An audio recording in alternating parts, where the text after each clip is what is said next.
Nous sommes donc de retour dans la progression donc, de notre émission. Alors, Ronnie, nous avons donc entendu les analyses critiques qui sont vendues contre des monopoles. L'État doit réguler, absolument. En même temps, l'État doit bien placer le curseur, puisqu'il faut bien qu'il y ait des investisseurs qui ne soient pas découragés. Il faut maintenir l'emploi. Et c'est un peu la position aussi de Letchimy dans ces négociations. Il vous dit, attention, en pas défendre pour moi, ils vont pas qu'être mon petit dos, mais dans le travail, il le dit, il a peut-être tort, il a peut-être raison, je n'en sais rien.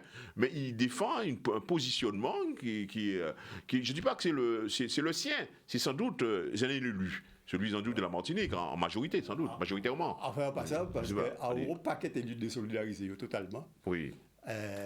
Des parlementaires qui désolidarisent totalement d'ailleurs. Oui, des parlementaires qui ont une position peut-être politique.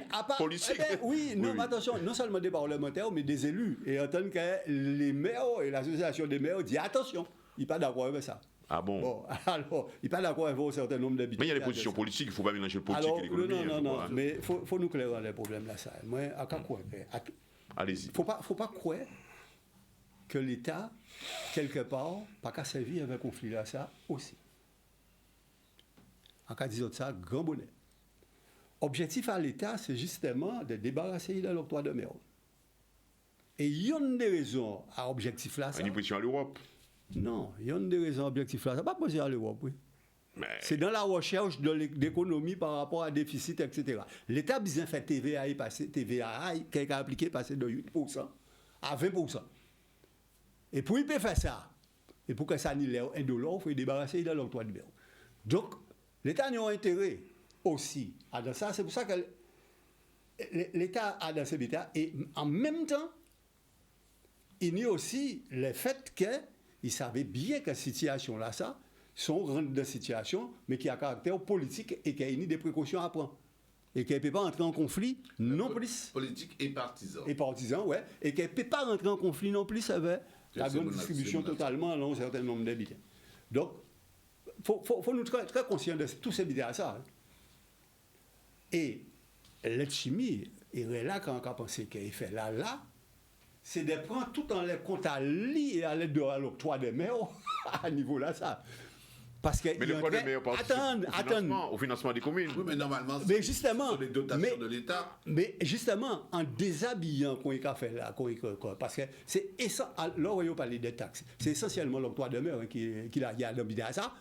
En réalité, contraire par outil là, c'est qu'il a appauvri à la fois les communes et tous ces bidets, ça, puisque ça a fait partie. Donc c'est l'État et l'État lui-même, ça n'a pas qu'à déranger, parce qu'Adam, objectif, il n'y a fait TVA passer de 8% à 20%.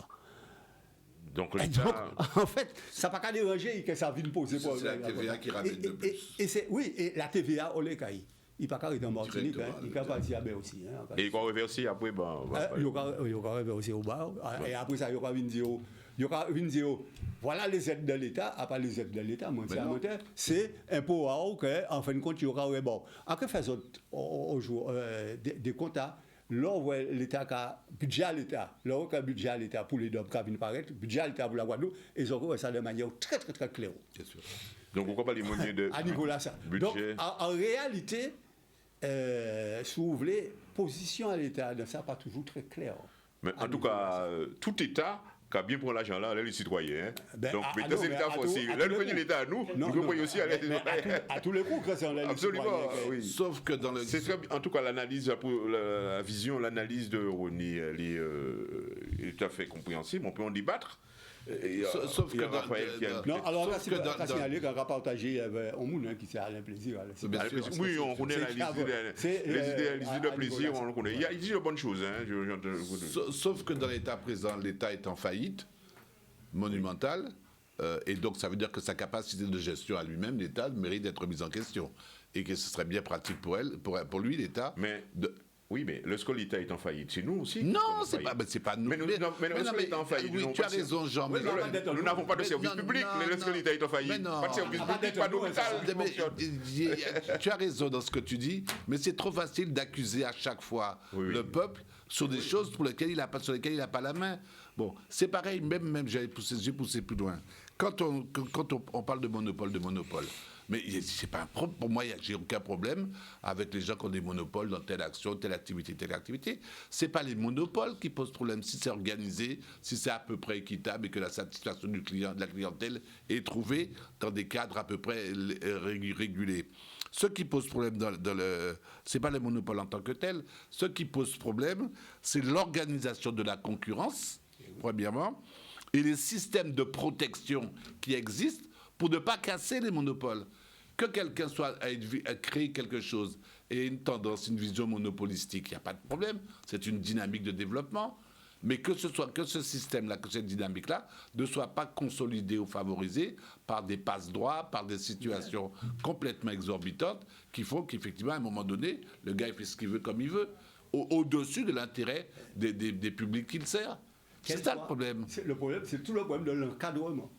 De l'encadrement, du contrôle, de l'évaluation. Est-ce que aussi, toujours une question, peut-être je suis un peu aveuglé par, je sais pas, ma construction d'homme. Non. Est-ce que peut-être la rigidité de la concurrence, le fait qu'il n'y ait pas de la concurrence, crée des situations de monopole? Il y a les deux, les monopoles peuvent venir aussi de la concurrence, aussi, mais c'est quelque chose de très discutable. Le problème, c'est que dans les cas des groupes historiques qu'il y a aux Antilles, il n'y a pas de concurrence. Elle n'est ni organisée, et il y a un protectionnisme de ces systèmes-là qui est tout simplement scandaleux. Mais Leclerc même le disait. Oui, il y a un protectionnisme. Là, il y a un gars qui a sorti un bouquin là, qui a été jeté, qui était un grand commis de l'État, qui explique bien comment ça se passe. Excuse-moi. Oui, vas-y. Excuse-moi, je me permets quand même d'entrer dedans parce que c'est pas intéressant. Protectionnisme, tout simplement parce que il y a eu des positions acquises par ceux qui étaient dans le secteur. Puisque, vous savez, à mon avis, quand on voit les groupes on voit par exemple au niveau de la Martinique, oui, il y a des groupes, des organisations qui sont là, économiques, qui ont un poids en termes d'organisation, de prix, de capacité financière, etc., pour entrer dans ces secteurs. C'est ce que j'appelle les barrières à l'entrée de secteur. Pour pouvoir entrer, prenons le cas élémentaire. Ça ne s'est pas produit ici en Guadeloupe, heureusement, parce que je crois que les organisations, il y a eu une organisation pour éviter ça. Pour funéraire. On a connu le funéraire ici. Tout le monde était cagoumé pour un funéraire, cela. Mais on a vu maintenant, il y a une organisation du marché, on n'a pas de situation de monopole, mais maintenant on sait pour entrer dans le domaine du funéraire, il faut investir, il faut être une organisation. C'est ce qu'on appelle les barrières à l'entrée qui fait que quand une autre entreprise vient, elle ne peut pas entrer et ça crée des situations de monopole, automatiquement, de facto. Ça crée des situations de monopole. C'est ce que je dis. Vous avez raison, nous avons raison peut-être de dire que ce n'est pas la situation idéale, mais il y a des concours de circonstances qui font que les choses vont comme cela. Ça n'entraîne pas une situation de monopole, parce qu'on ne peut pas rentrer, il y a une barrière, des conditions pour entrer. Ceux qui sont déjà là, même s'il y a de la concurrence entre eux, ne veulent pas qu'il y ait un nouveau concurrent. Oui, mais ça se fait par la réglementation, il y a une réglementation, mais aussi par le prix. On peut citer beaucoup de corps de métier ici, en Guadeloupe, mais comme partout. C'est pas propre à la Guadeloupe et à la Martinique. C'est un peu... C'est le code, je dirais, classique. Mais il y a déjà un certain nombre de personnes en place. Ces personnes-là ne veulent pas qu'il y ait d'autres personnes qui pourraient mettre en difficulté, en danger, ou déséquilibrer la stabilité existante. Je prends un exemple bien simple, que je connais particulièrement bien. On met un trafic maritime, par exemple, en place entre la Guadeloupe et la Martinique en transport de marchandises. On dit qu'il n'y a pas de place pour deux. Si on a fait l'expérience.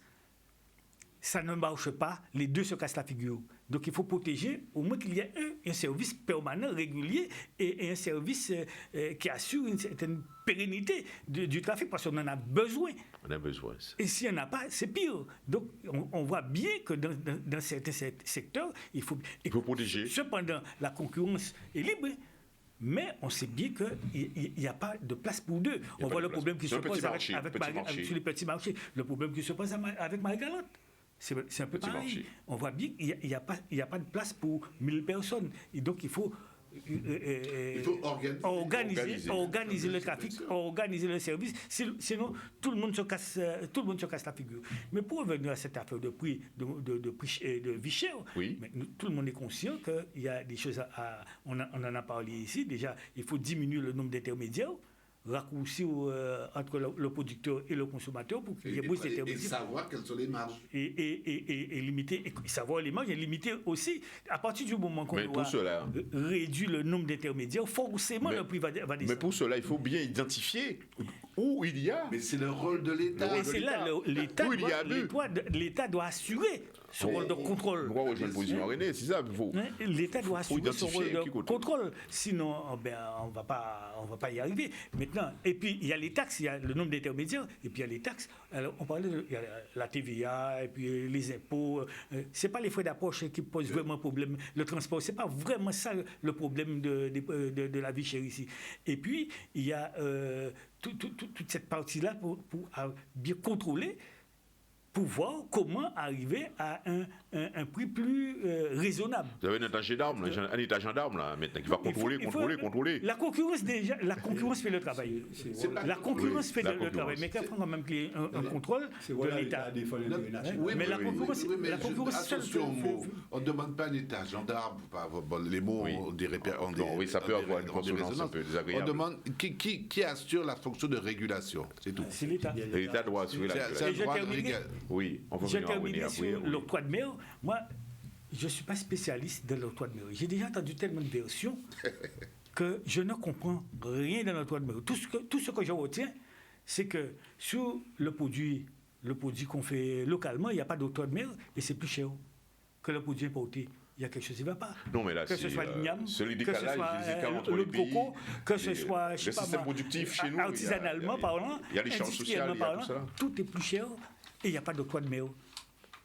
Alors, il faudrait qu'on m'explique quel est le rôle vraiment de l'octroi de mer. C'est vrai que ça finance les communes, mais si c'est pour financer les communes, alors que les communes de France et de Navarre n'ont pas d'octroi de mer et les communes vivent, eh bien pourquoi pas la Guadeloupe aussi? Pourquoi pas la Martinique? Pourquoi faut-il ajouter notre impôt? Moi, je n'ai pas bien compris à quoi ça sert l'octroi de mer.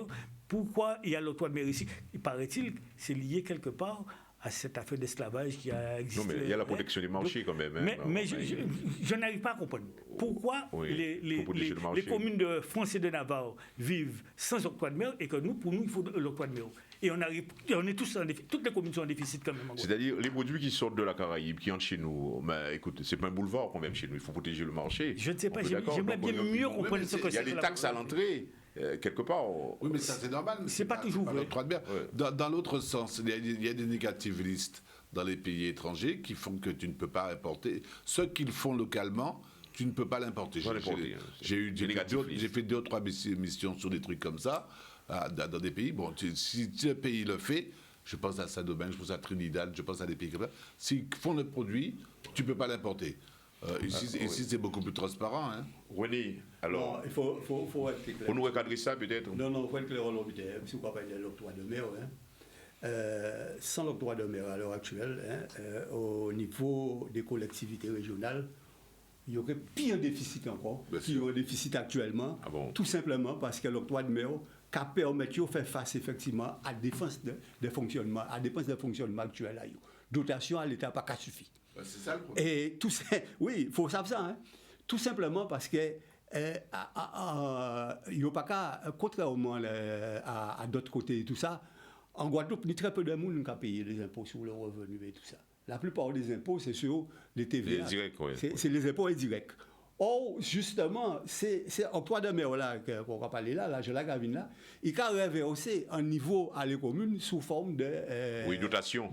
Pas seulement dotation, mais sous forme de paiement des personnels, etc. Oui, dotation de fonctionnement. C'est-à-dire qu'en réalité, c'est des salaires, c'est des budgets comme ça qui ont injecté l'argent. C'est ça l'octroi en particulier à l'octroi de mer. Et l'octroi de mer a participé aussi à la construction à des zones artisanales, etc. Oui. Les communes, si vous le mettez. Tout simplement parce que nous avons une deuxième réalité qui sort aussi, c'est que la gestion communale, dans ça, les DOM, les outre-mer, de manière générale, est plus importante qu'en face. C'est ça aussi la réalité. Donc, l'octroi de mer va permettre de faire ces compensations-là. Alors, on va couper les blancs à il faut savoir bien qu'il n'y a aucun problème par la suite. Tout simplement parce qu'elle nous panie tout un certain nombre de taxes et autres que les différentes régions et tout ça qui a bénéficié à niveau là. Ça.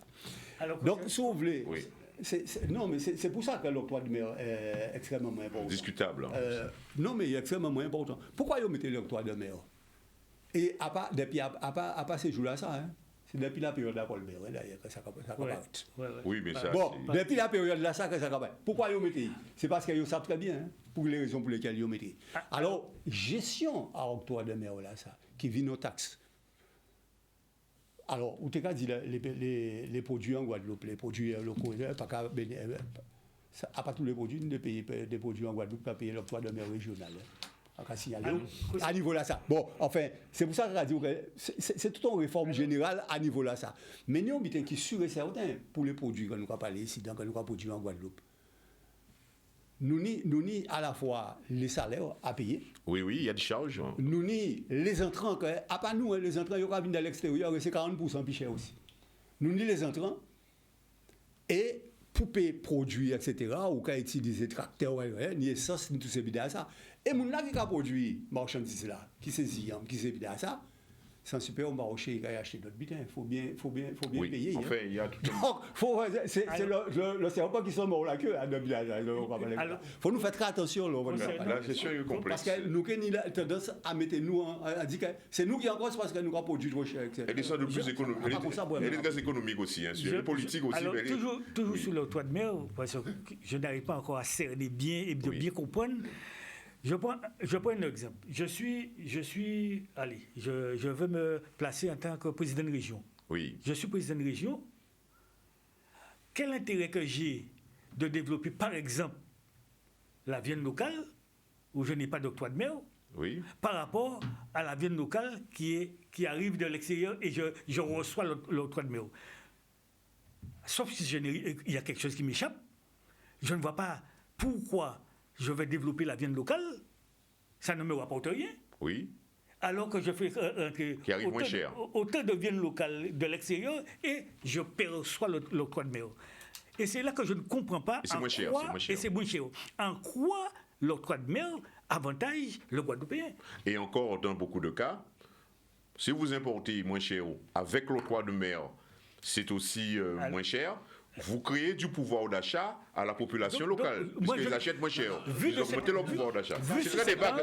Économiquement, il ne faut pas que mettre de l'idéologie.